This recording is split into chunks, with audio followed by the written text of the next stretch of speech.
So this is why rebellion is as the sin of witchcraft, right? Because you insist on trying to control the outcome, control the situation, manipulate the variables to move in your favor. Israel, they wanted to murmur and complain against God, hoping that they wouldn't have to do what God told them to do. They didn't want to have to go up and fight. So if I can murmur and complain and say, oh, I wish I did, I just, maybe we're not going to have to be obedient. Maybe we're not going to have to do the thing. Maybe God will change his mind and see that clearly I can't do the thing that you're telling me that I have to do, right? So then God refused to allow them to enter to the promised land altogether. And with nowhere else to go, that means they needed to go back to the wilderness. But now, see, now the wilderness is less favorable than having to go up and fight, right? So now they're like, oh, in an attempt to control the situation, in an attempt to force God's hand to manipulate the variables, they said, oh, okay, well, we're going to go and fight them. But it's too late. They went up there, they fought against the Amorites, and they got ate up. And then they came back crying to God. And in all of this, and in all of this, they were unwilling to submit to God in their heart.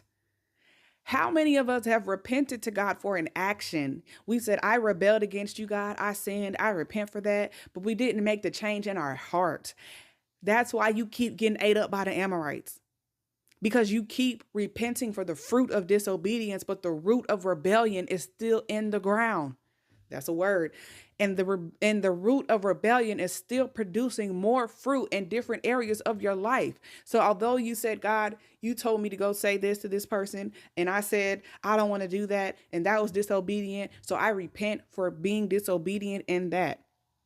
When you tell me to go do something, when you tell me to go tell somebody something, I'm going to go tell them. So I've repented for that, but I still have rebellion in my heart. And so rebellion shows up in other ways. So although God didn't tell me to go tell somebody something, he told me to go do something. I'm not willing to go do something because that something is making me uncomfortable. And I want to control the variables and the outcome in the situation. I want to make the situation so that I won't have to be uncomfortable. That's what rebellion is. Rebellion, the word is Mary. The Hebrew word is Mary, Meri.